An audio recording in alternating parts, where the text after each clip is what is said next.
जीव के मन का हरण ही माखन चोरी लीला है।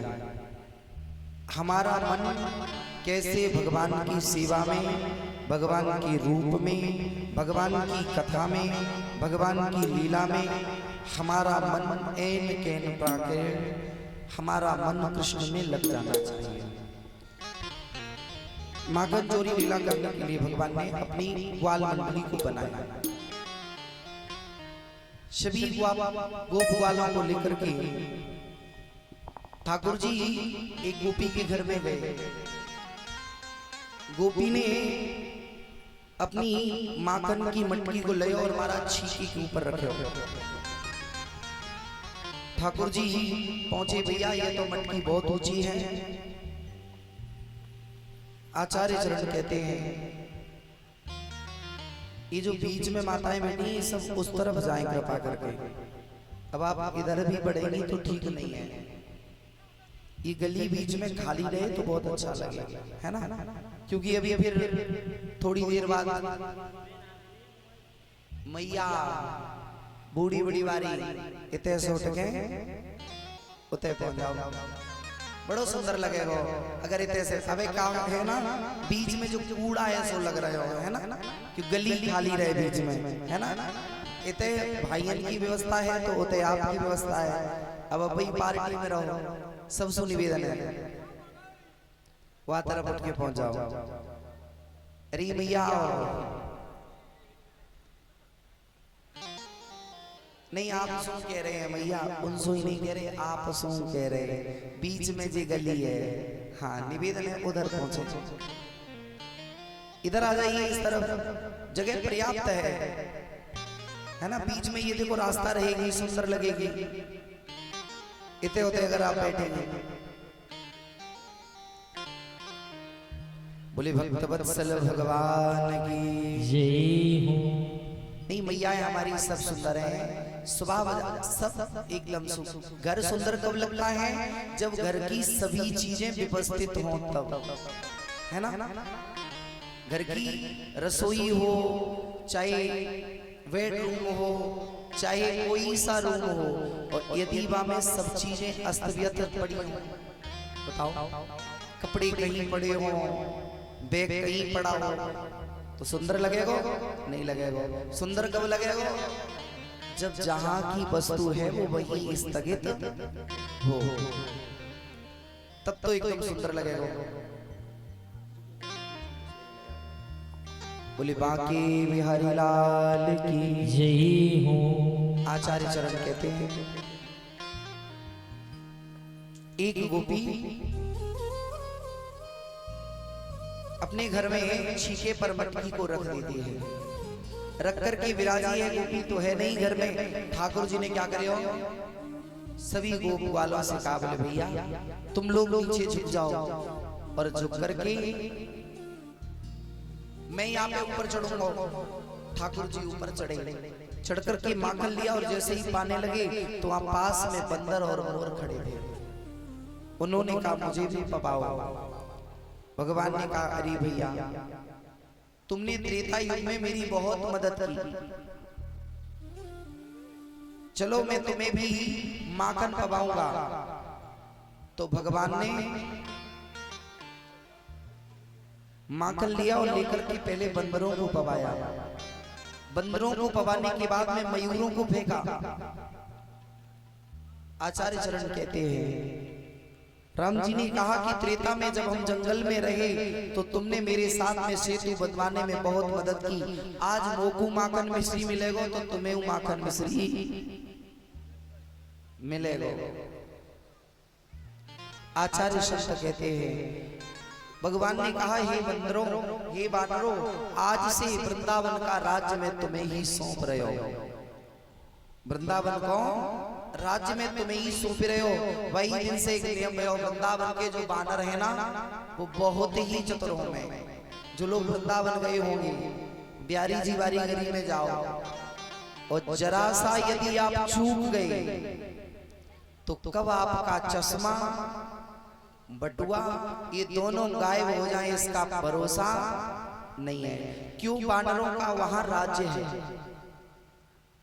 वानरों का राज्य ही चलता है, एक तो कोकिलावन में और दूसरा वृंदावन में। आचार्य चरण कहते हैं भगवान ने माखन चोरी करते हैं। इधर गोपी भागती हुई आई और जैसे ही गोपी को देखो तो सभी गोपवाल भाग गए, मात्र भगवान उसी छीके पर लटके ठाकुर जी। गोपी आई ठाकुर जी को नीचे उतारे, पहले तो 2-4 गुलछे लगा दिए, बोले चौला ला चोरी करोगे? भगवान ने कहा अरे भाभी मेरी अच्छी वारी भाभी मलूक सी भाभी, मैं अब चोरी करवे बारो ना ने। बोले नहीं लाला, पकड़े जावे के बाद में सब चोर जई बोले हम चोरी नहीं करेंगे, लेकिन पकड़ गए हो अब तो। बोले तो क्या करेगी? बोले मैं तेरी मैया से शिकायत करूंगी। बोले देख भाभी कछु रिश्वत ले ले और यही मामला को रफा दफा करते हैं। गोपी कहवे लगी, बोले नहीं रिश्वत सु काम नहीं चलेगा, लेकिन तो जानो तो अपनी मैया की जोरी पर है। गोपी ने कहा करे हो, ठाकुर जी की हाथ को पकड़े हो और लेके चली। भगवान कहते हैं अरे मैया, अरे भाभी मेरी मैया के जोरे को ना लेके चले। और ब्रज में एक प्रथा है महाराज, लंबे से घूमट मारने की, लंबी सी घूमट मारने की। पहले भी हमारे यहाँ प्रथा भी थी कि हमारे यहाँ माताएं पहले घूमट भी मारती थी और उसके ऊपर से एक चादर भी डालती थी। लेकिन जब समाज में समय बदला तो मैयाओं की चादर चली गई और घूमट तो बिल्कुल चलो ही गयो। आज वो समय तो ऐसा है महाराज कि घूमट तो लगो रहे, लेकिन वस्त्र ही ऐसे आमे जो जा तरफ को बा तरफ को सब दिखे। और कोई कोई भैया इतनी शर्मीलियों में कि महाराज घूमट तो इतना बड़ो लगाए रहे, लेकिन लड़ाई में फिर भी स्पीड रहे। हाँ, और कोई कोई भैया तो या देखी मैंने तो महाराज चप्पल उतार के सो हाथ करके, यही सो बात होगी फिर। लेकिन यहाँ नहीं, आप सभी बहुत सुंदर हैं। आप में से कोई माता ऐसी नहीं है जो घर में साल 2 साल में भी लड़े, बिल्कुल नहीं लड़ती। हाँ, सुबह शाम थोड़ी बहुत है जाए वो तो ऐसी आरती है ना, शाम को संध्या आरती और सुबह श्रृंगार आरती होनी चाहिए। हाँ, आप सब सुंदर हैं क्योंकि कथा में विराजी हैं तो सुंदर ही हैं। बोली भक्त वत्सल भगवान की। महाराज गोपी घूमट मार के चली, ठाकुर जी चलते जा रहे हैं, बीच में कहीं गुलछा मारे और लेके जा रही है ठाकुर जी। ठाकुर जी ने कही भाभी देख मैं तेरे हाथ जोड़ूं कृपा करके, वो कुछ छोड़ दे। बोले नहीं तेरी मैया के जोड़े ले जाऊं। बोले अच्छा भाभी। बोले हाँ। सो रास्ता में बाको पति देव रहे, वो दूर बैठे हो, मैंने इशारा में पूछी लाला कहाँ? तो ठाकुर जी ने इशारा में कह दी। बोले जो गोपी मोको माखन पवाए में ले जा रही और मैं तो नाक तक छिकियो। तो बोले मोको छुदा लगी। बोले तो आ जा भैया। एकदम से आयो और घूमट मारे गोपी चल रही। भगवान बोले अरे भाभी। बोले हाँ। बोले इतनी तेज चौंका कर रही, मेरे मलूक से हाथ है यहाँ में दर्द है रहे हो। तो गोपी ने कही क्या करूं लाला? बोले या वाले को छोड़ दे, दूसरे वाले पकड़ ले। तो गोपी ने कही लाला देख डगर में हूं, तासों में घूमट बोलना है सकूं। बोले तो क्या है भाभी भरोसा रख, तो ये हाथ के बदले हाथ दूंगो। तो भगवान ने अपनो हाथ छुटायो और वाके पति को हाथ वाके हाथ में पकड़ायो। पासों कही भैया बोल लो ना, अब आने कही माखन मिले का बोलूं। सो महाराज वाके पति को जैसे ही हाथ पकड़े बने कही गोपी बोली अरे लाला तेरो एक हाथ बिल्कुल सो एकदम ऐसा लग रहे हो जैसे कोमल कोमल सो है, और एक हाथ ऐसा कठोर चो है एक हाथ इतनो पतलो एक इतनो मोटो सो, कैसे काम चले हो? ठाकुर जी बोले भाभी तो को ना पतो? बोले कहाँ? बोले कल में गयो बा भाभी के घर पे चोरी करवे का? बोले हाँ। बोले बाकी यहाँ एक हड़िया रखी बहुत पुरानी, और वो तो इतनी चतुर है गई कि बा हड़िया में मधुमक्खियन ने रख राखे हो अपनो छत्ता, और मैंने जानी ना है। सो भाभी धोखे में भाई में हाथ दे दे हो।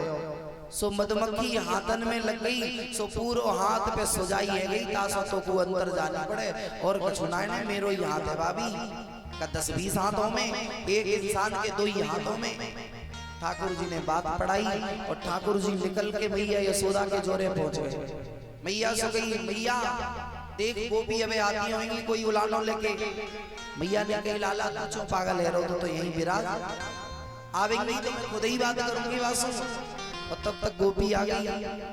गोपी ने कही, अरे मैया यशोदा, हे नंदरानी, देख जब भी आऊं तेरी पौड़ी पे और कहूं ते लाला ने चोरी करी है तो तू मेरी बात को ना सुने। आज देख विद प्ररूप के लेके आई तेरे छोरा को। सो मैया यशोदा आई अंदर से और बाने देखी, बोले गोपी का भयो चो चिल्ला रही है। बोले मैया चिल्लाए तो सही रही हूं, तेरा छोरा चोरी कर रहा है और देख चोरी करेगो तो शादी ना हो, फिर अफवाह गलत उड़ जाएगी गांव में। तो मैया ने कही, अरे गोपी चो गले को फाड़ रही है, देख तो सही, ये मेो छोरा है कि तेरी सास को छोरा है। सो जैसे ही गोपी ने एक तरफ देखो सो श्रीमान जी की आंखें लाल लाल। सुबह ने एकदम से छोड़े श्रीमान जी और भाग दी। सो भगवान पीछे से गली में मिल गए और गोपी को चिढ़ाते हुए बोले, भाभी कहो हल्को पूरो चोर नायने पहले से ही अबोर्ड ले बैठो, बड़े बड़े अच्छे अच्छे नाय पकड़ पाए, तेईओ खाद है जो मुखी चोरी पकड़ाए देगी। गोपी भागती भई आई। सखी बोली, बहन का भयो, मैं तो सोच रही थी तू माखन लेके आवेगी बदले में। एक ने कही, अरे बहन मैं तो आ रही थी कि मैं उते ही पक्ष में आ जाऊं। बाने कही, हमें कछु ना भयो। बोले सांझ को होएगो जो कछु होएगी ठुकाई और पिटाई गई, जब वापस आएंगे तब कांगे रास्ते में तेने बहुत ही गुलचा लगाई, गालियां सुनाई। भगवान ने कीड़ा करी। और जिस दिन ठाकुर जी नहीं जाते हैं उस दिन गोपियां क्या कहती हैं, हे प्रभु आज मेरे घर आए क्यों नहीं। गोपियां यहाँ तक कहती हैं कि यदि दही बेचने जाना है तो उसी डगर से चलो, चलो सखी वहाँ चाली है जहाँ बसे ब्रजराज, उसी डगर से चलना है। बोले कहाँ? बोले जहाँ कृष्ण बस रहे हो। बोले क्यों? बोले गोरस बेचते हरि मिले, यदि ये मक्खन बेचूंगी और कृष्ण मिलेंगे तो दो काम है जाएंगे। बोले क्या? बोले माखन बेचेगो तो जीविका चलेगी और ठाकुर जी मिलेंगे तो दर्शन है जाएंगे। गोरस बेचते हरि मिले, सखी को पंथ दो काज। एक पंथ होगा लेकिन काज हमारे दो हो जाएंगे। ठाकुर जी एक गोपी के घर में गए। वह गोपी के घर में सत्यनारायण भगवान की पूजा सबके घर में होवे ना, सत्यनारायण की भगवान की कथा।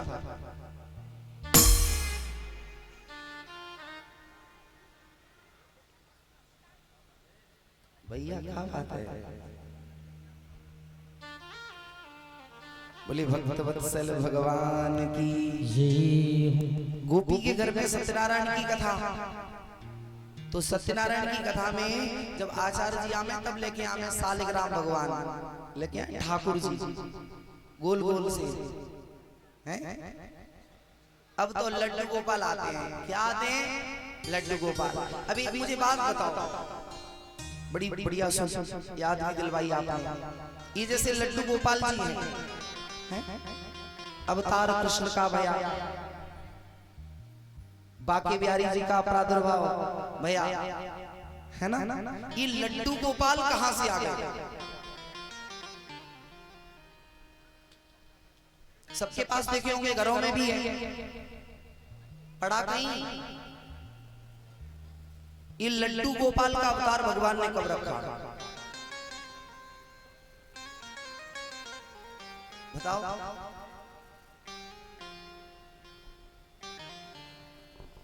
मंच छोड़ करके खुली छूट है आप लोगों के यहाँ। नेट पे सर्च मारो आवेगो, लेकिन उल्टो सीधो आवेगो। फिर कुछ और पूछेंगे वहां में कौन से ग्रंथ में लिखी। बात तो समस्याएं है ना, क्योंकि सबके घर घर लड्डू गोपाल है और सब रखते हैं।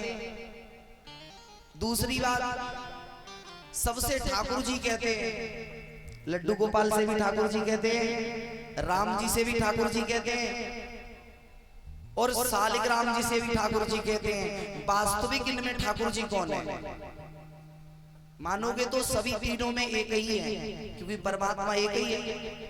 पृथक पृथक रूपों से जब जैसी आवश्यकता पड़ी ठाकुर जी आ गए, है ना। लेकिन इनमें तीन में ठाकुर जी कौन से हैं?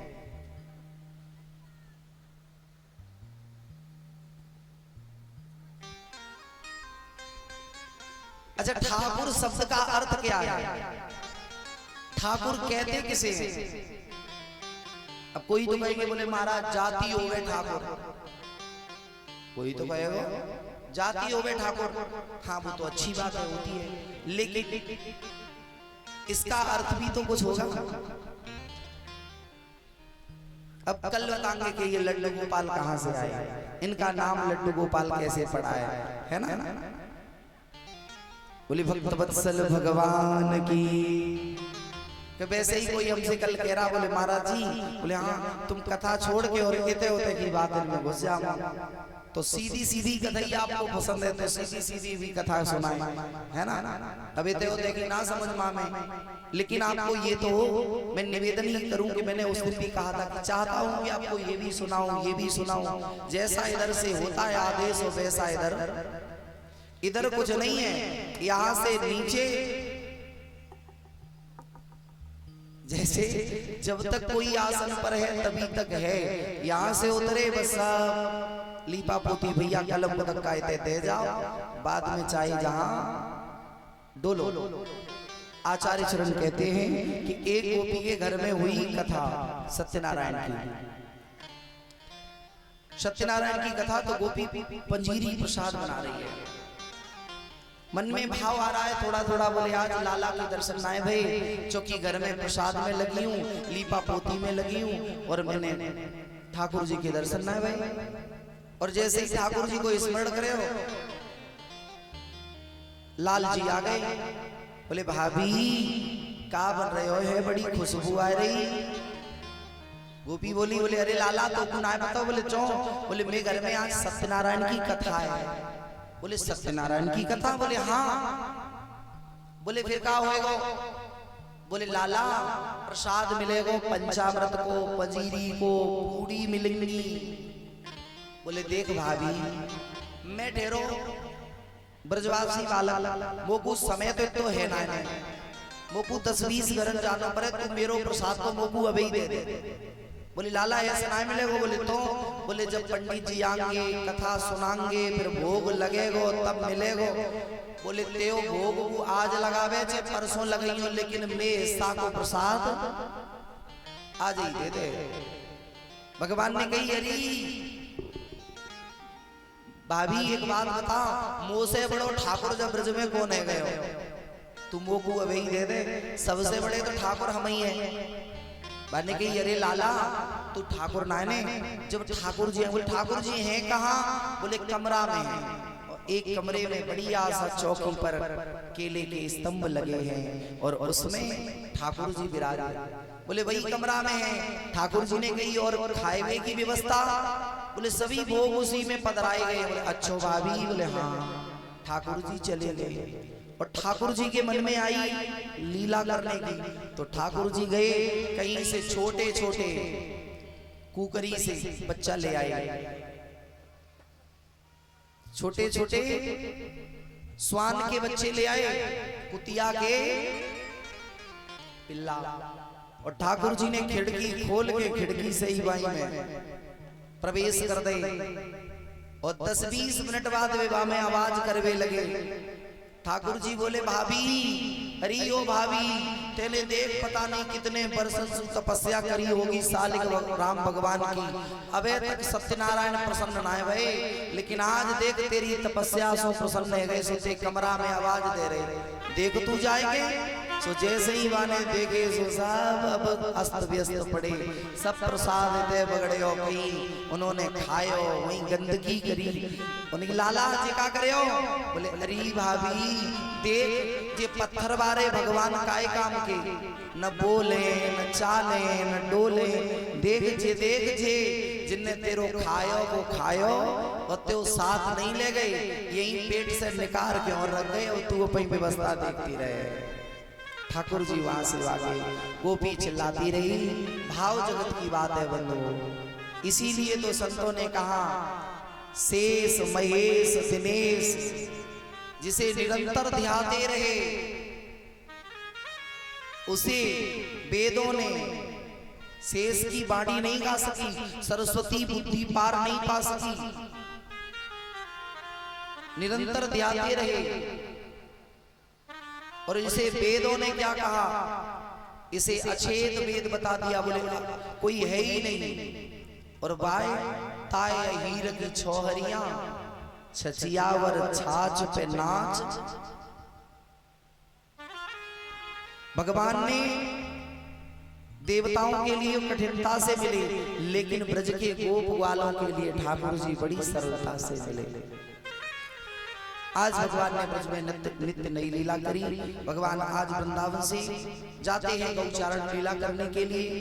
पहली बार गौचारण लीला करने के लिए गए भगवान, तो मैया ने क्या किया, माखन रोटी बांध के दी। ऐसा लग रहे हो जैसे लाला कहीं जॉब पे जा रहे हो, नौकरी कर गए, बांध के दी लाला, वहां पा लिया, लेके गए, सबने वहां पर पाई। यहीं पर बकासुर नामक दैत्य आया, भगवान ने वहां को उद्धार करे। अगासुर ने अपने मोड़े को खोला के बैठा। सभी ग्वालों ने जाना कि ये कोई गुफा है। ग्वाल वाल अंदर चले गए, फिर ठाकुर जी भी गए। उसने जबड़े को बंद किया तो ठाकुर जी ने उस अपने शरीर को विशाल कायम बनाया। जबड़ा फटा, अगासुर का उतार गया। ये घटना भगवान ने के भक्तों ने 1 वर्ष बाद अपने मायताई बापू को बताई। आचार्य चरण कहते हैं कि भगवान ने गोप वालों के साथ में यमुना में बैठकर स्नान किया यमुना में, फिर विराजे। सबसे कहा भैया आप अपने अपने घर से जो भी प्रसाद लेके आया है वो पाओ एक जगह बैठ करके। सबने अपनी अपनी पोटली खोली, उसमें एक भगवान का प्रिय सखा है जाको नाम है सुदामा। बेचारा गरीब है, गरीब, भाव जगत की बात है, गरीब है, तो उसकी मैया के यहाँ पर इतनी व्यवस्था नहीं बनी जो उसको कुछ दे दे। वो अपनी पोटली को ले जाकर के एकांत में गया। एकांत में पोटली खोली तो एक लड्डू मिला उसमें। 3 दिन पहले उसकी मैया को बुलावे में गई तो वहां 2 लड्डू मिले थे, एक पा लिया था, एक अपने छोरा के लिए रख दिया था। वाने वही लड्डू को निकाल रहा और भगवान ने देखा, अरे दामा भैया सबसे अलग बैठे हो। भगवान सोचे कहीं ऐसा तो ना है कि जिस सबसे अच्छी प्रसाद लेके आया हो, है ना। जैसे हम लोग 10 लोग हो कहीं और 5 लोग एक जगह प्रसाद पाए और एक यदि अलग प्रसाद पाए तो उन 5 के मन में क्या होगी कि जे अलग रहे, जे स्पेशल कछु पावे कोई, अकेले में है तो महाराज फिर क्या हुआ। भगवान ने कहा अरे भैया क्या पा रहे हो। ठाकुर जी भाग के पास में पहुंचे, उसने अपना लड्डू दुका लिया। उसके मन में क्या भाव था कि भगवान कृष्ण है, लाला मेरो अबे 1200 है ना, मलूक है, ये लड्डू परसों को है तो थोड़ो टाइट है गयो, कठोर है, लाला के दांत कोमल होंगे, तोड़ नहीं पा रहे हो। और मैं तो जाकर खा जा कबू कबार हो ना, मैं ताई लड्डू घर में बनाए इतने टाइट है जावे कि सर में मारो सर फूट जाए, लेकिन लड्डू ना फूटे। सो महाराज अब लड्डू को भगवान ने कहा नहीं भैया या को हम ही खाएंगे। और विचार करो जब मेरा परमात्मा रिश्ता निभाने पे आता है तो सब कुछ बुला लेता है। मेरा प्रभु जब रिश्ता निभाने पे आता है तो सब कुछ ठकुराई भूल जाता है, अपनी प्रभुता को भूल जाता है। अपनी माखन रोटी नहीं भगवान ने पाई, माखन मिश्री नहीं पाई और वो ग्वालों के सारे व्यंजनों को नहीं पाया, लेकिन बंधुओं और माताओं श्री दामा ने वो लड्डू लिया, अपने मुख में रख लिया, पूरा मुंह में लड्डू और मुंह नहीं चल रहा। भगवान ने सोचा भैया मैं प्रेम की पराकाष्ठा को आज पूर्ण कर दूंगा। ठाकुर जी ने मुष्टिका बनाई, उसके कपोलों में मारा, मुंह में जैसे ही लगा मुष्टिका, लड्डू निकल करके बाहर गिरा। ठाकुर जी ने हाथ में ले लिया। ये विधाता है। राजा श्री परीक्षित से कहा परीक्षित एक बार अपने नेत्र बंद करके उस समय की भाव की झांकी देख करके देखो कि दामा है जीव, लड्डू प्रसाद है और ब्रह्म ने जीव का जूठा ब्रह्म हाथ पे रख करके पा रहा है। झूठा ही नहीं है, मुंह से निकला हुआ। ये प्रभुता है बंधु। ये दशा देखी ब्रह्मा ने तो शंका हो गई कि ये भगवान नहीं हो सकते जो एक जीव का जूठा खा लेता है। विचार करना भाइयों, वो तो भगवान ने अपने मित्र का जूठा खा लिया, लेकिन आज समाज की इतनी बड़ी दुर्दशा है कि भाई भाई को देखना पसंद नहीं करता है। बाहर का झगड़ा समाप्त हो गया, लेकिन झगड़ा कहां घुस गया? घर में। जीवन में यदि भाई नहीं होगा, ऋण के समय तो भाई के बिना कुछ भी नहीं होगा। किसी संत ने बड़ा सुंदर सा भाव लिखा है। आज के समय को देख करके परम पूज्य प्रातः स्मरणीय राजेश्वरानंद रामायणी जी ने अपने शब्दों में बड़ा सुंदर लिखा। इस भाव के एक एक शब्द पर प्रकाश डालें आप सभी। भाई भाई को नहीं भावे, भाई भाई को नहीं भावे, बेटा बाप को डांट लगावे। लगाते हैं कि नहीं समाज में? तुमने हमारे लिए क्या किया, अभी तक करते क्या रहे हो? भाई भाई को नहीं भावे, बेटा बाप को डांट लगावे। भाई भाई को नहीं भावे, बेटा बाप को डांट लगावे। भाई भाई को नहीं भावे, भाई भाई को नहीं भावे, बेटा बाप को डांट लगावे। बेटा बाप को डांट लगावे। रखो ये ध्यान में, ऐसो कलयुग सो आयो हिंदुस्तान में। ऐसो कलयुग सो आयो हिंदुस्तान में। ऐसो कलयुग सो आयो हिंदुस्तान में।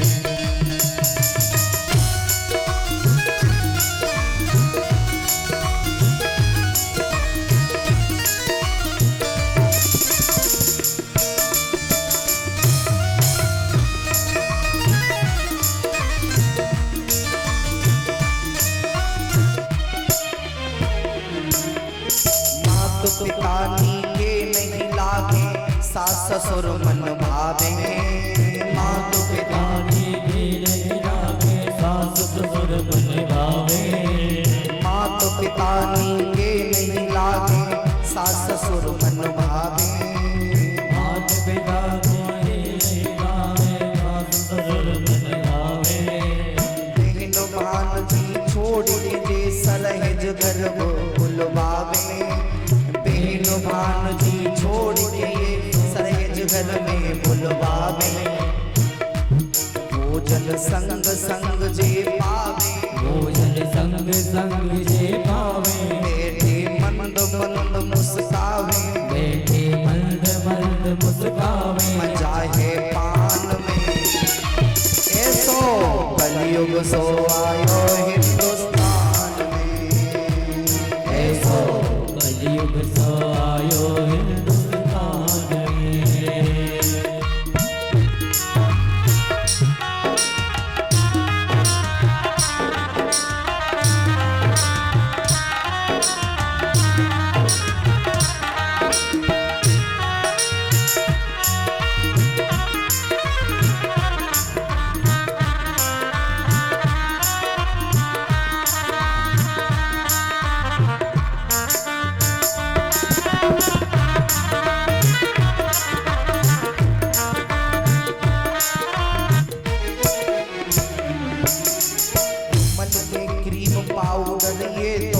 गलियन गलियन डोले, मल के क्रीम पाउडर ये तो गलियन गलियन डोले।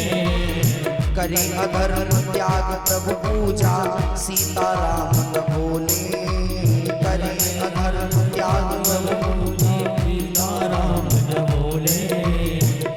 ना इन्हें कथा भागवत भावे, ना इन्हें कथा भागवत भावे। ना इन्हें कथा भागवत भावे, ना इन्हें कथा भागवत भावे। घर घर डीजे पे नचवावे, घर घर डीजे पे नचवावे। मजा ले शान से, ऐसो सो आयो हिंदुस्तान में, ऐसो कलयुग सो आयो हिंदुस्तान में। भाई भाई को नहीं भावे, भाई भाई को नहीं भावे, बेटा बाप को डांट लगावे, बेटा बाप को डांट लगावे। रखो ये ध्यान में, ऐसो कलयुग सो आयो हिंदुस्तान में, ऐसो कलयुग सो आयो हिंदुस्तान में, ऐसो कलयुग सो आयो हिंदुस्तान। बाद में क्या कहते हैं, बोले भैया कलयुग है। कलयुग क्या हमारी आपकी खोपड़ी पे चढ़ेगा, लेकिन यहाँ फिर भी अदर जगहों को देख कर इस गांव में उस दिन पता लगा, कल भी कोई भाई बता रहा था कि इस गांव की बहुत स्थिति ठीक है। सबसे बड़ी प्रसन्नता क्या मुझे हुई इस गांव में कि इस गांव में नृत्य, ये इसलिए नहीं कि मैं यहाँ भी हूँ इसलिए, मुंह देखी पंचायत नहीं है भैया, ये यथार्थ बात है। इस गांव में नृत्य 5 बज के कभी 10 मिनट पर या 20 मिनट के बीच में नित्य प्रातः काल प्रभात की फेरी लगती है। दास ने आज 2-3 दिन हुए हैं दास को, क्योंकि दास इस समय अंदर कमरे में अपनी निज पूजा में होता है। अब कभी तो मेरा हवन चल रहा होता है और कभी उस समय मेरा जप चल रहा होता है। तो मैं सुना, पहले दिन तो मुझे ऐसा लगा पता नहीं, बिना साउंड के 3-4-5 बजे टाइम देखा, मोबाइल दूर था तो देखा 5:10 हो रहे हैं। तो बाद में सुबह पता लगा कि हमारे यहाँ प्रभात की फेरी लगती है, और ये किसी आचार्य चरण के ऐसी देन है कि जिन्होंने कथा करी और यहाँ पर प्रभात की फेरी। एक बार उन आचार्य जी को भी हृदय से प्रणाम है, क्योंकि समाज में गलत दिशाएं देने वाले तो बहुत हैं, लेकिन उनको बारंबार प्रणाम इसलिए है कि उन्होंने इस गांव में एक नई प्रथा ये चालू करी। ये नई नहीं है, वैसे है तो पुरानी, लेकिन दबी हुई थी, उसे उन्होंने दोबारा से जागृत कर दी। और आप सबको इसलिए प्रणाम है कि आपने उन आचार्य जी की बात मानी तो जानते ही होंगे, चकिए में लगी होती है बीच में है? जो दाना उस मानी के पास में पहुंचता है उसका बाल बांका नहीं होता है।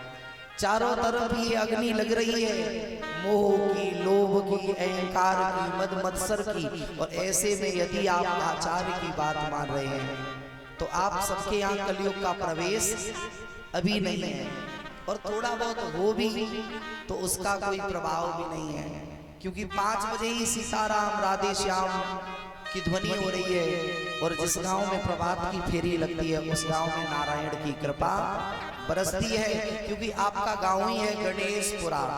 क्या है? गणेशपुर है या पुरा है वो तो बात की बात है भैया, लेकिन आगे तो गणेश जी हैं। अच्छा एक बात बताओ, गणेश जी की 2 पत्नियां है ना, उनके नाम क्या है? क्या नाम है? रिद्धि सिद्धि। सही है ये नाम? सही है क्या? रिद्धि सिद्धि नाम नहीं हो सकता, सही नाम है ना? क्या नाम है गणेश जी का? गणेश जी की पत्नियों का नाम? बोले महाराज अभी तक तो हम यही सोचता है, रिद्धि और सिद्धि नहीं है ये नाम। क्या नाम है? क्या नाम है? पंडित जी जब सुबह आचार्य जी पूजा कराते हैं तो एक मंत्र बोलते होंगे, उसमें उनकी दोनों पत्नियों के नाम आते हैं। बोली थी एक दिन, हम तो सुन लेते हैं। क्या नाम है? अभी तक तो बोले कहे महाराज पीछे, आपको तो पता होगा, चश्मा वाले बाबा और तिलक वाले बाबा। क्या नाम है? गणेश जी की पत्नी का नाम, दोनों का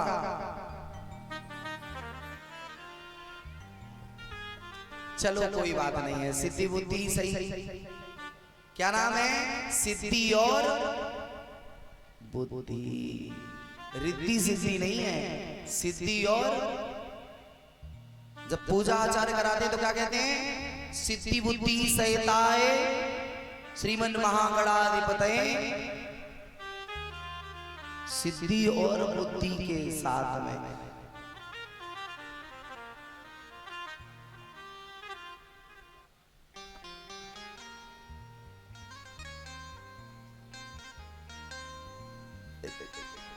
क्या नाम है?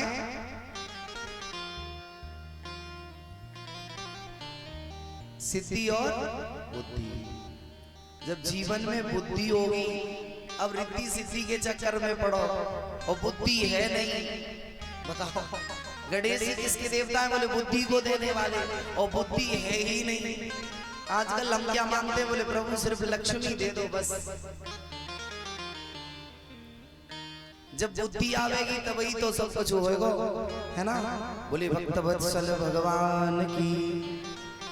ब्रह्मा जी ने देखा, ब्रह्मा जी ने कहा अरे ये ब्रह्म नहीं हो सकता जो गोप वालों के बीच में बैठ करके उनका जूठन को पाता है। ब्रह्मा जी ने क्या किया? गौए बछड़ों को लिया और एक गुफा में जाकर के बंद कर दिया। सोचा अगर ये बालक होएगा तो अबे ढूंढ तो डोलेगो। सभी गोप वालों ने कहा भैया हमारी गैया और बछड़ा है ही नहीं यहाँ। उसी क्षण भगवान ने कहा भैया तुम यहीं रुको, हम गौए बछड़े देख करके आते हैं। और जब तक ठाकुर जी गौए और बछड़ों को देखवे ताई गए, और तब तक ब्रह्मा ने ग्वालों की चोरी कर करके उसी गुफा में बंद कर दिया। ठाकुर जी ने कही अरे ब्रह्मा तुम मेरी लीला में शंका कर रहे हो? तुमने गोप वालों की चोरी की। तो ठाकुर जी ने अपने ही शरीर से गोप ग्वालों को प्रकट कर दिया और अपने ही शरीर से गैया और बछड़ों को भी प्रकट कर दिया। और ये लीला कितने समय तक चली? पूरे 1 वर्ष तक ये लीला चली ब्रज में। 1 वर्ष तक ठाकुर जी के शरीर से ही जो गौएं बछड़ा बने और जो गोप ग्वाल बने वो अपने घर में विराजे। किसी की महताई और बाप ने या नहीं जानी कि मेरो पुराना वारो छोरा है या नहीं हो। 1 वर्ष के बाद ब्रह्मा जी ने सोचा कि अब चलो चल करके देखें वो बालक की क्या स्थिति होगी। अगर ब्रजवासी बालक होएगो तो रो तो भयो डोल तो होएगो, अबे तक तो बाकी सीताराम में गई होगी। और भगवान होएगो तो कीड़ा है रही होगी। जैसे ही ब्रह्मा जी आए तो ब्रह्मा जी ने देखा पहले की तरह गौएं बछड़ा चुंग रहे हैं, गोप ग्वाल कीड़ा कर रहे हैं। ब्रह्मा ने सोचा कहीं ऐसा तो नहीं कि उस गुफा से निकल आए होंगे। भाग करके ब्रह्मा जी गुफा में गए तो जैसे गोप ग्वाल बाहर हैं वैसे ही अंदर है। अब ब्रह्मा जी तो इधर उधर भागते रहे। तब तक ठाकुर जी ने सोचा ब्रह्मा हम तुम्हें थोड़ी सी लीला के दर्शन करा दे में। सो ठाकुर जी ब्रह्मा जी बनकर के बैठ गए जाके ब्रह्मलोक में। और ब्रह्मलोक वासियों से कही बोले अरे ब्रह्मलोक वासियों। बोले जी प्रभु। बोले आजकल नकली का सिस्टम बहुत चले। बोले नकली ब्रह्मा बन के डोल रहे हो पृथ्वी पे। तो ब्रह्मलोक वासी बोले प्रभु मेरे तो प्रभु आप ही हो, मैं किसी नकली को जो मानूंगा। बोले नहीं वो अबे आवेगो। बोले आवेगो तो?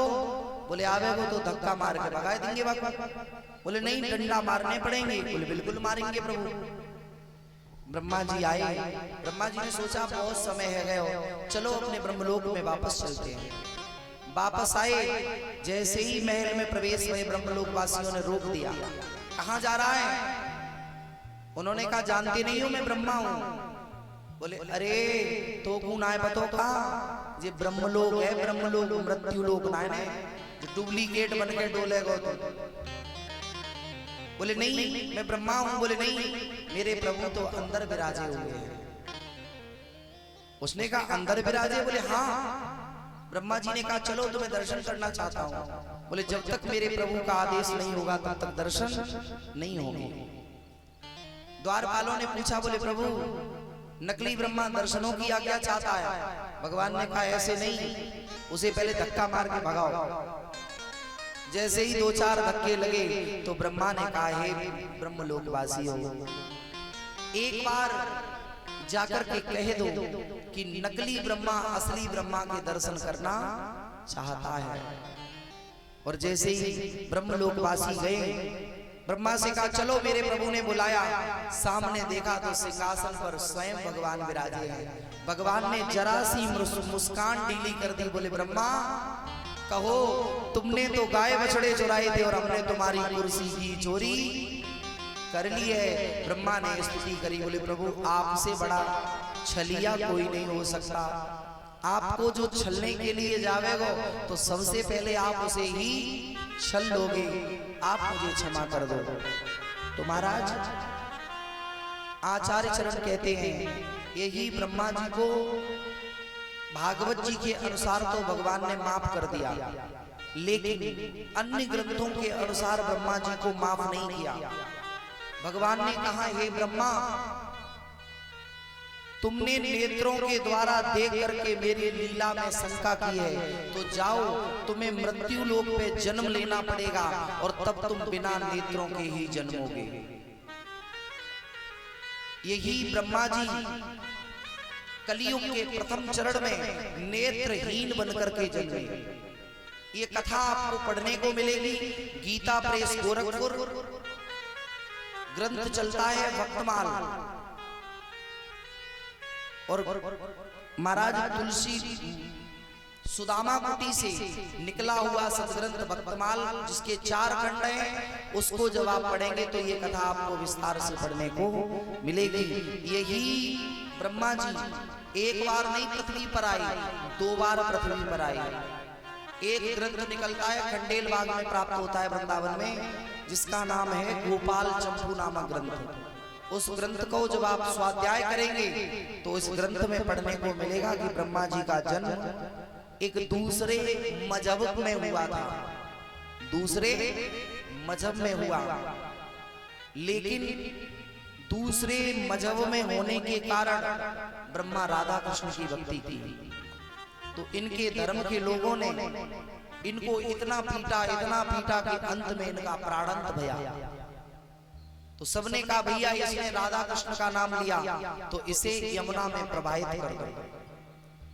जब प्रवाहित कर दिया, उस समय गौरांग संप्रदाय के जो आचार्य हैं, जिन्हें चैतन्य महाप्रभु कहा गया, उन चैतन्य महाप्रभु की टोली चल रही थी अपने शिष्यों के साथ। और चैतन्य महाप्रभु ने अपने जीवन में एक ही संकीर्तन गाया, जय जय राधा रमण हरि बोल, जय जय राधा रमण हरि बोल। ये चैतन्य महाप्रभु का संकीर्तन है। जैसे ही चैतन्य महाप्रभु भाव से गाते चले आ रहे हैं, जय जय राधा रमण हरि बोल, जय जय राधा रमण हरि बोल, मृतक बहता हुआ चला आ रहा ये बालक। और इसने जैसे ही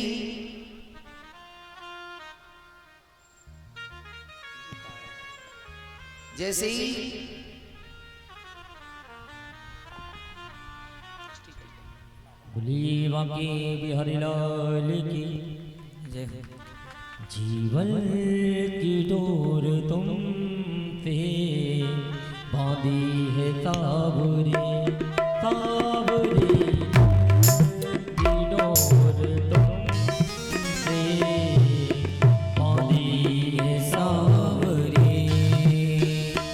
जीवन की डोर तुमसे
कृष्ण कन्हैया लाल की जय। हमारे माँ की आवाज बढ़ा दो भैया। भक्त वत्सल भगवान की जय। आइए बंधुओं कथा की ओर। ये ब्रह्मा जिस समय चैतन्य महाप्रभु के संकीर्तन के प्रभाव से मृतक से जीवित है गए,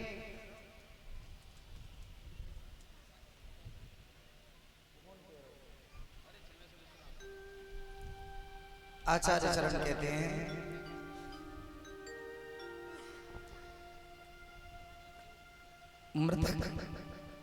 मृतक व्यक्ति भी खड़ा हो गया, कीर्तन में इतना प्रभाव निकाल लिया बाहर।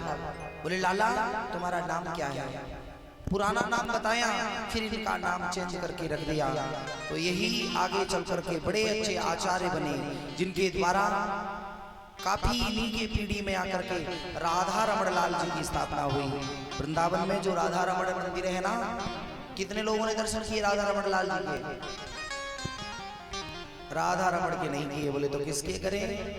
अब इस समय तो बिहारी जी के भी नहीं होंगे, लेकिन किसके हो जाएंगे? राधा वल्लभ के होते हैं ना।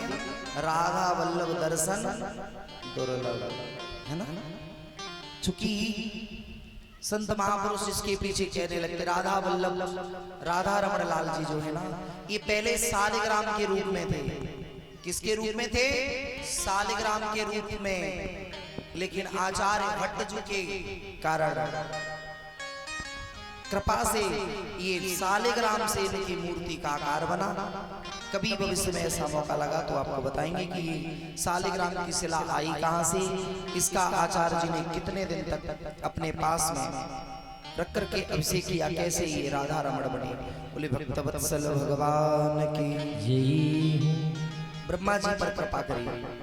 ये बात 1 वर्ष बाद गोप वालों ने अपने घर पर बताई। इधर धीरे धीरे समय बढ़ा, आगे देनकासुर आया, भगवान ने बाको उद्धार करे। देनकासुर के तत्पश्चात यमुना की विषैले जल से कालिया नाग से मुक्ति दिला करके कालिया नाग के पास भगवान स्वयं गए गेंद का वाहना लेकर के, और ठाकुर जी ने कालिया नाग के अभिमान को चूर किया। कालिया क्या है? सर्प जो है वो महाराज काल है। काल ही सर्प है और सर्प ही काल है। जो जीव भगवान की शरण में होता है, परमात्मा क्या करता है? एक भक्त में ही इतना समय, एक भक्त में ही इतनी सामर्थ्य है जो काल के चक्र को रोक सकता है। अन्यथा किसी में सामर्थ्य नहीं है। जो काल है, इस काल को रोकने की सामर्थ्य सिर्फ परमात्मा में या परमात्मा के भक्त में है। कालिया नाग के ऊपर भगवान ने नृत्य किया। कालिया ने कहा प्रभु मैं इसे छोड़ करके जाऊं कहां? बोले रमणक द्वीप पर चले जाओ। बोले रमणक द्वीप पर? वहां पर गरुड़ जी नहीं रहने देंगे। बोले नहीं, तुम्हारे शीश पर मेरे चरण का चिन्ह है, उसे देख करके गरुड़ जी कभी कुछ नहीं कहेंगे। अक्सर करके आपने देखा होगा कि जब कहीं मंदिर में आरती होती है, आरती होते समय गरुड़ घंटी होती है ना गरुड़ घंटी। वो गरुड़ घंटी आरती करते करते कभी भी भगवान शंकर के पास नहीं जाती है। क्यों नहीं जाती है? क्योंकि शंकर के गले में है सर्प और गरुड़ जी का है बैर। और गरुड़ जी इसीलिए गरुड़ घंटी को लेकर के आचार्य जन भगवान शंकर की पूजा में गरुड़ घंटी नहीं बजाएंगे। क्या बजाएंगे? घंटा बजाएंगे, है ना। गरुड़ कालिया नाग पर कृपा करी। एक दिन की बात, एक फल वाली आई फल बेचने के लिए। ठाकुर जी ने कृपा कर दी। पूरा दिन है गयो वृंदावन की गलियन में घूमते भाई, बाको एको फलनाए बचे। जब एको फलनाए बचे तो अंत में बेचारी सोचने लगी क्या करूं, हे भगवान क्या करूं, आज तो कोई फल नहीं बेचा। तो आचार्य चरण कहते हैं ठाकुर जी छोटे हैं, फलवाली से कहने लगे भैया हमको फल दे दे मैया। मैया ने कही लाला पहले अपने मैया से कुछ लेके आ, अनाज ले आ, हीरे जवाहरात ले आ। तो छोटे से ठाकुर जी अंदर गए, अपनी मुट्ठियों में जितनो अनाज बने उतनो लेके आए। फलवाली से कही फलवाली ये ले अनाज। ठाकुर जी ने अनाज दे दिया। फलवाली मैया ने अपने आंचल में रख लिया, रख करके बांध के ले गई। सारे फल ठाकुर जी को दे दिए गोद में। आचार्य चरण कहते हैं कि जब घर जाकर के उस गोपी ने अपने आंचल को खोला तो सभी हीरे जवाहरात में परिणत हो गए। उसने कहा हे प्रभु आप कितने बड़े दयालु हो, मेरे जैसी गरीबनी के ऊपर कृपा कर दी। आचार्य संत कहते हैं धीरे धीरे समय बढ़ा। भगवान ने एक प्लम्बासुर का नामक दैत्य आया, उस दैत्य का भी उद्धार किया। इधर एक दिन की बात, हेमंत ऋतु है महाराज। हेमंत ऋतु में गोपियां यमुना मैया में स्नान करती हैं। स्नान करके बालू की एक देवी को बनाती हैं और उनका पूजन करती हैं और मंत्र बोलती हैं।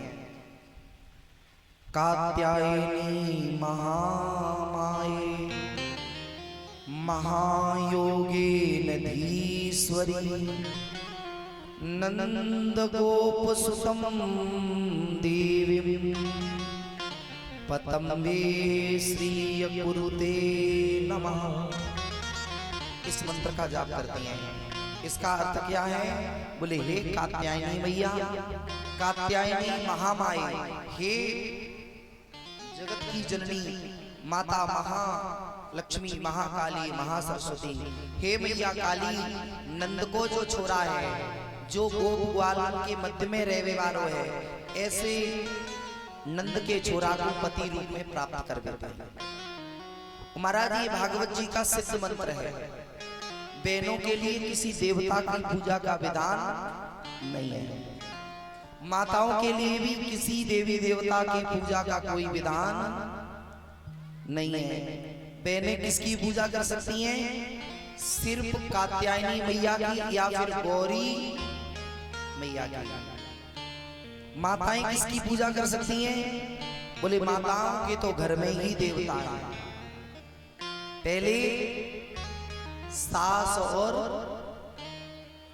ससुर, दूसरे पति परमेश्वर। हाँ कहते हैं पति परमेश्वर हो में, है ना, पति परमेश्वर। कोई मैया कहती है बोले शाम को लगाएंगे पैका में तो काय को परमेश्वर।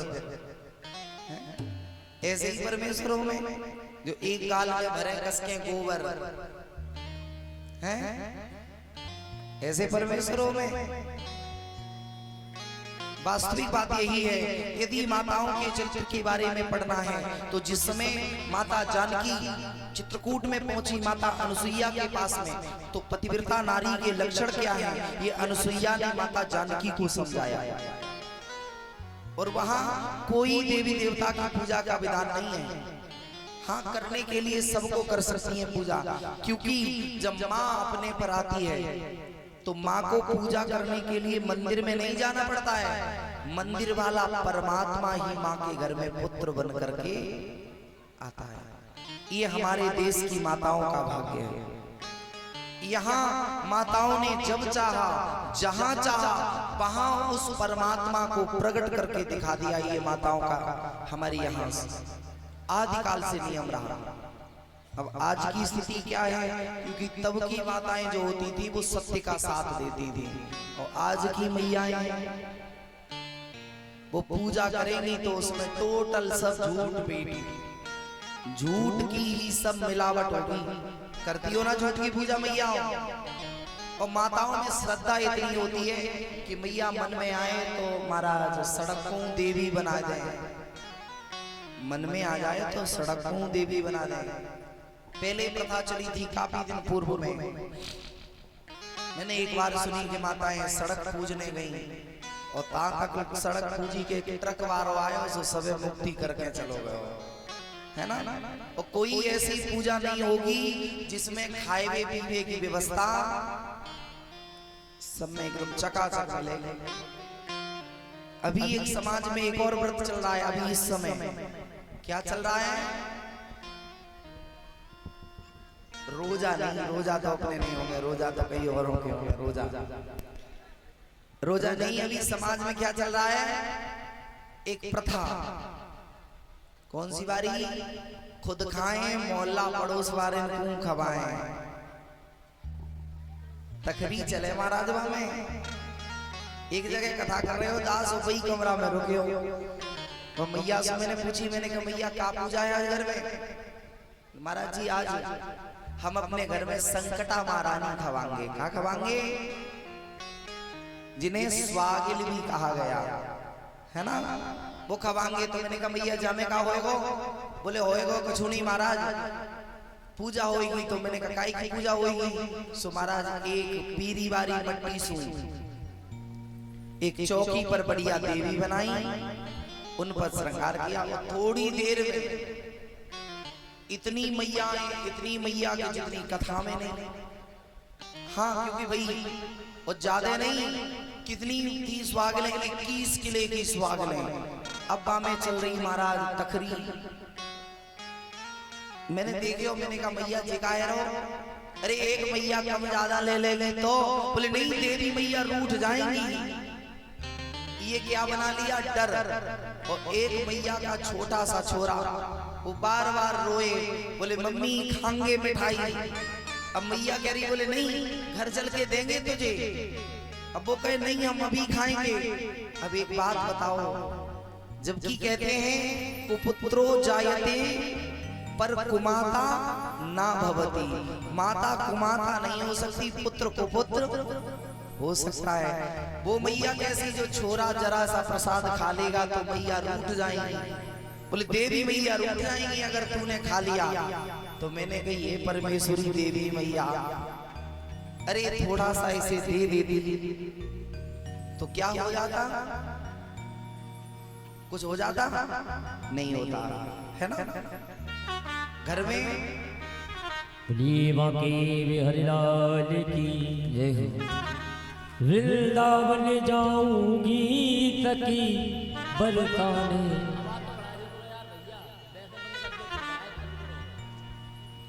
वृंदावन जाऊंगी तकी बरसाने जाऊंगी। ओ मेरे उठे मेरे वीर तकी वृंदावन जाऊंगी। मेरे उठे मेरे वीर सखी वृंदावन जाऊंगी। वृंदावन जाऊंगी सखी वृंदावन जाऊंगी। वृंदावन जाऊंगी सखी ना लौट के आऊंगी। मेरे उठे वीर सखी वृंदावन जाऊंगी। मेरे उठे मेरे वीर सखी वृंदावन जाऊंगी।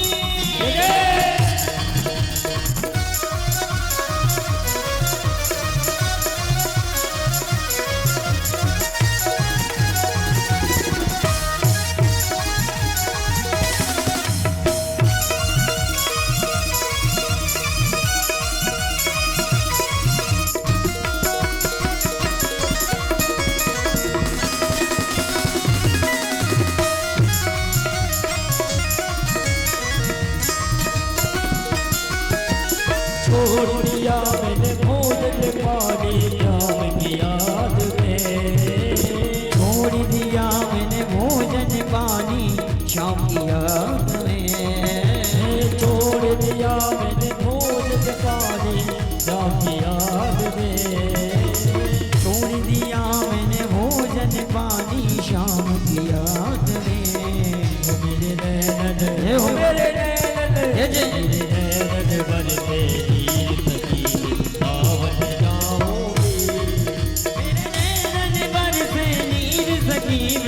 सावन जाऊंगी।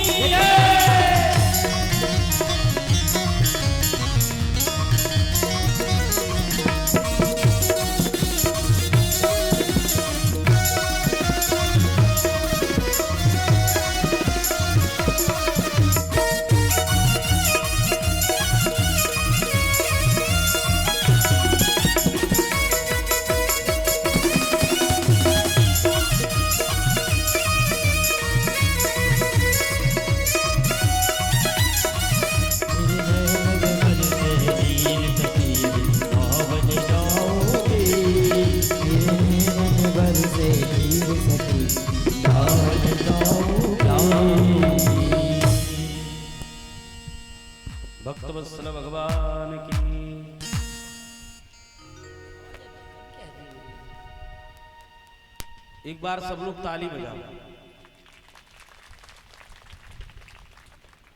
अब भैया जा साउंड वाले भैया के लिए बजाइयो। हल्की कैसी पड़ रही है भैया, देखिए सुबह से बेचारे हैं, मुझे लगता है 4 बजे से जग जाते हैं महाराज जी, 4 बजे जग जाते हैं, तो भैया 4 बजे से सबको जगाते हैं। गोपियों ने सुंदर सी बालों की देवी बनाई जिनका पूजन दर्शन किया। भाव क्या है?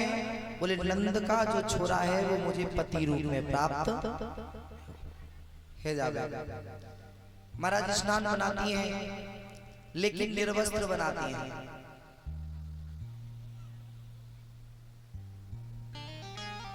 आचार्य कहते हैं कि जिसमें गोपियां स्नान करती हैं नित्य, ठाकुर जी ने सोचा गोपियां भोली भाली हैं और ये निर्वस्त्र स्नान करती हैं, क्योंकि हमारे यहाँ एक संस्कार चलता है। पहले लालाओं की जो बालक हो में ना, तो उनकी कमर में मैताई कारी सी धागा को बांधे, बाकू क्या कहें, कोंदनी संस्कार कहते हैं ना। संतों के यहाँ जब बुई जाते हैं कोपी लगाने के लिए, जब संत देते हैं तो उसे संतों के यहाँ आड़बंद कहते हैं, बांध दिया जाता है कमर में।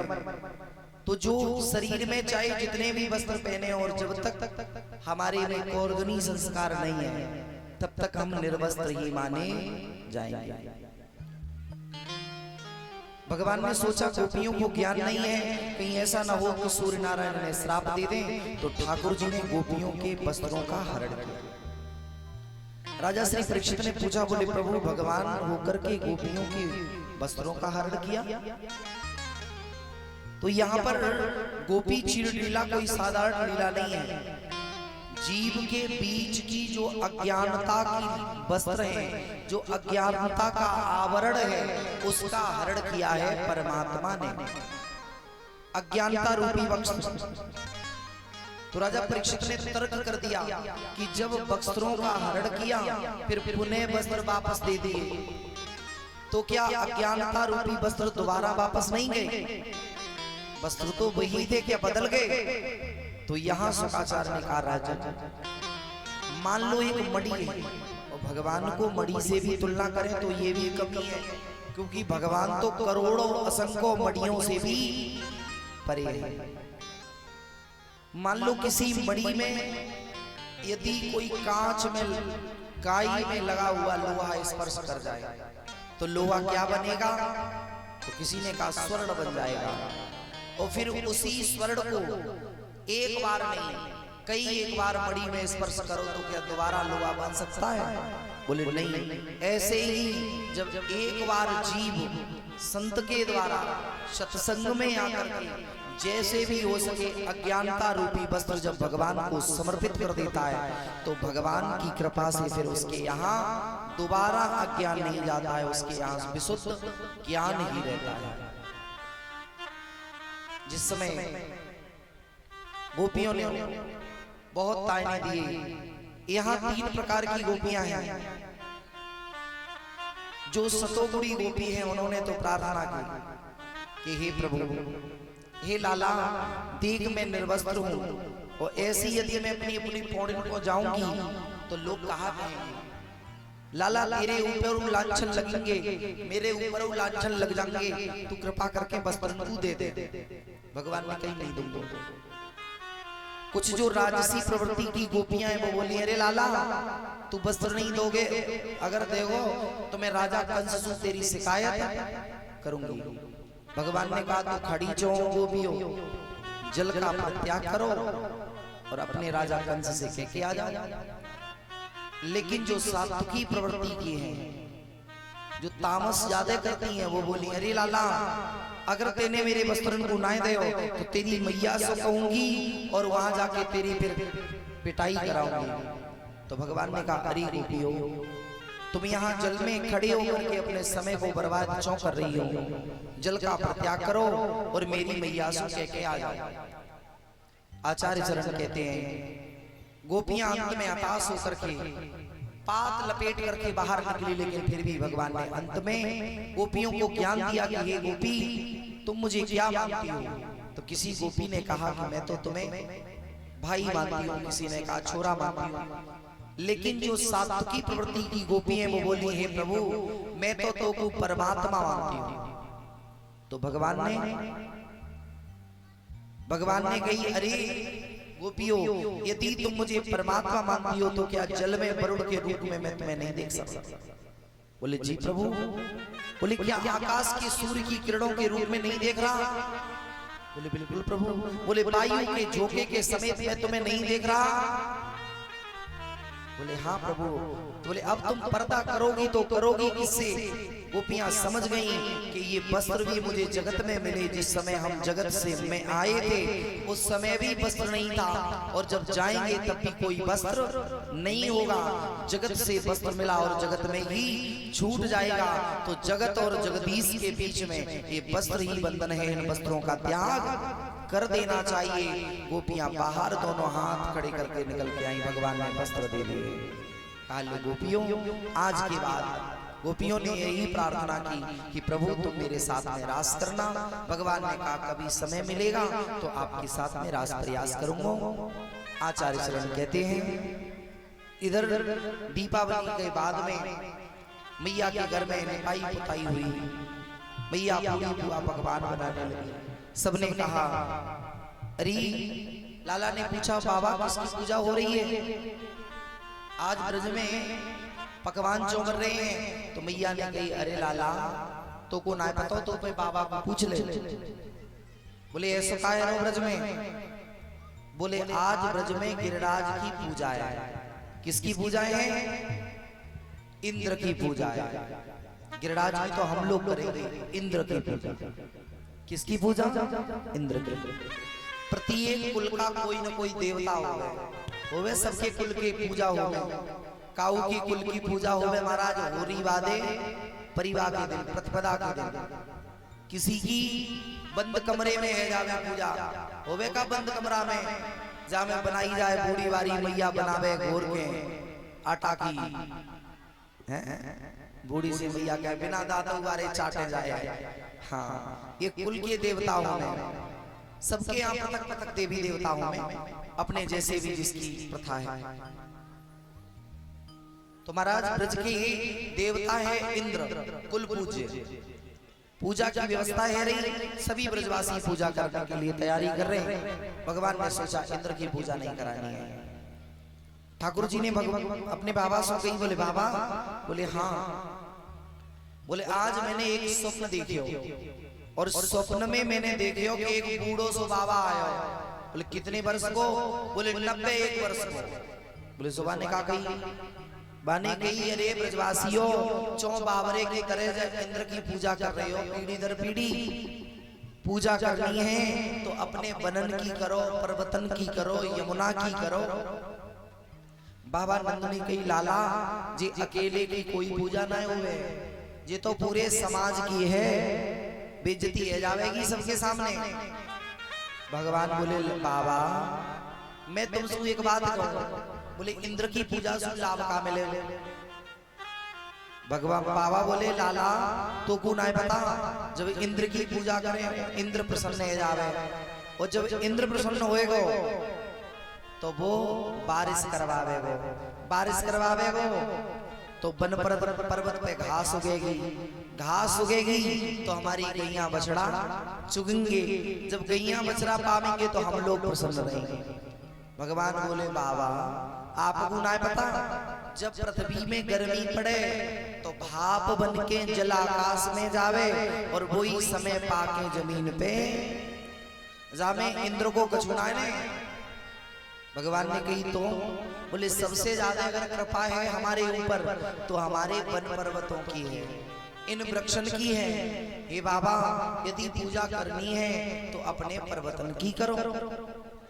और महाराज ये बिल्कुल सत्य बात है कि अपने जीवन में प्रत्येक प्राणी को कम से कम एक पौधा लगाना चाहिए, एक वृक्ष प्रत्येक प्राणी को लगाना चाहिए। क्योंकि आज हम वृक्षों को लगाते तो है नहीं, उन्हें काटते चले जा रहे हैं। जब वृक्षों को काटते चले जाएंगे फिर एक दिन वो होगा कि हम सांस लेने के लिए भी, पहले जो आनंद खुली हवा में था वो आज एसी और कूलर में नहीं है। सिटी वाले लोगों को पूछो दशा क्या होती है, 2 दिन 1 घंटे के लिए लाइट चली जाए तो फिर क्या गत होगी। यहाँ फिर भी इतना आनंद है कि कम से कम इतने पौधे तो दिख रहे हैं। एक प्राणी को अपने जीवन में ज्यादा नहीं तो एक पौधे की सेवा करनी चाहिए। एक वृक्ष को लगाओगे तो कम से कम ये तो वृक्ष कह सकता है कि किसी ने मुझे लगाया है। आप भले ही ना रहो, लेकिन कल को जो उस वृक्ष की छाया में बैठेगा, जो वहां से निकल के जाएगा, वो आपको दुआएं देगा, है ना। भगवान ने कहा वृक्षों की पूजा करो, पर्वतों की पूजा करो। बाबा नंद ने कही बोले लाला वृक्ष पर्वतन की पूजा ना होगी, इंद्र की पूजा होगी। सभी ब्रजवासी मिलकर के कहा, सबने गोष्ठी करी। गोष्ठी करने के पश्चात सबके बीच में यही निर्णय निकला, बोले बाबा आपका जो छोरा कह रहा है बात तो सही है, लेकिन एक शर्त पे पूजा करूंगा पर्वत की। बोले कौन सी शर्त? बोले शर्त ये होगी कि तेरो देवता यदि मांग मांग के खावे तब तो खवाएंगे, नहीं तो नहीं खवाएंगे। भगवान ने कही अरे ब्रजवासियों, तुम तो मांगवे की बात कर रहे हो, मेरे देवता तो परसन को भूखो बैठो है, वो तो त्याई हाथ में से छीड़ छीड़ के पावेगो। बोले अच्छो लाला? बोले हाँ। बोले तो फिर जरूर तेरे देवता की पूजा करेंगे। सभी ग्वाल वालों ने, ब्रजवासी बालकन ने, मैयाओं ने, गोपियों ने, सभी ने अपने घर में मन भर की रसोई करी। कितनी करी? मन की, एक मन की। एक मन कितने को होए? बड़े बूढ़े सुनाए पूछ रहे कितनों को होए? एक मन।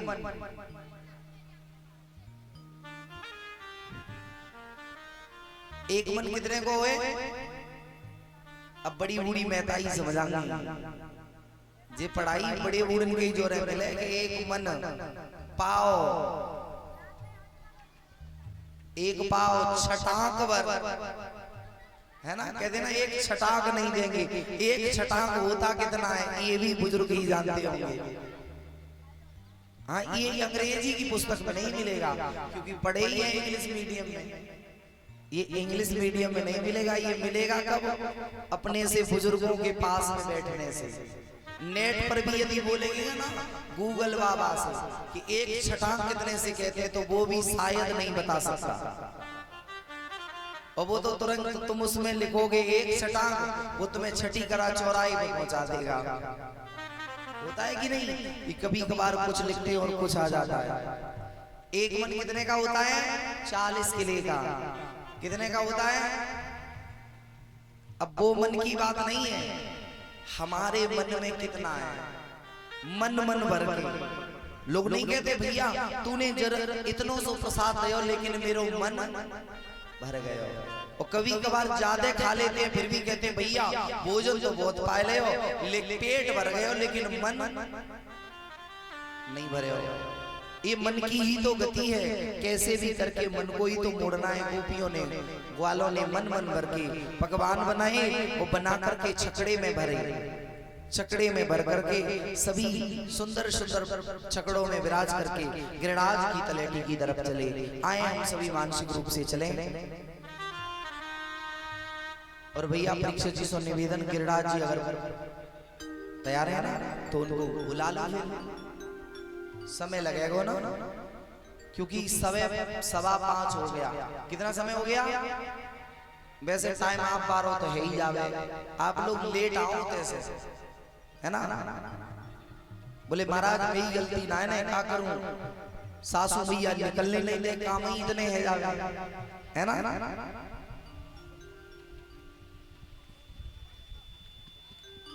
निकलने ही नहीं दे। ये जिंदगी ऐसी है बंधुओं और माताओं, इसमें समय निकलता नहीं है, समय निकालना पड़ता है ना। और 1-2 दिन की बात है, कल और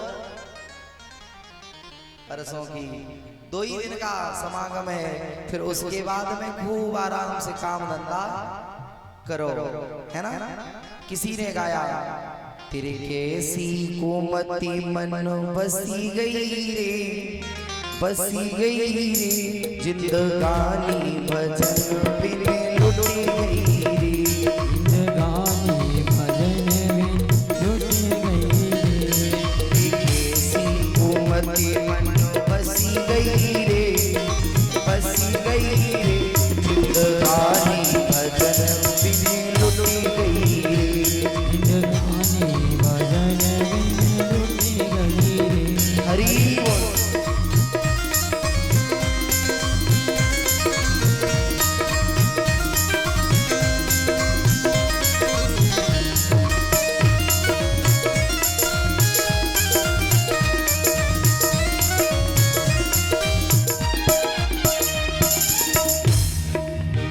सास ससुर की सेवा न कीनी, सास ससुर की सेवा न कीनी, सास ससुर की सेवा न कीनी, सास ससुर की सेवा न कीनी, सत्संगत मैंने कबहू न कीनी, सत्संगत मैंने कबहू न कीनी। मैं तो हर की नंदन में फंसी गई रे, फंसी गई रे, जिंदगानी भजन बिने लुट गई रे, जिंदगानी भजन में लुट गई रे, जिंदगानी भजन में लुट गई रे।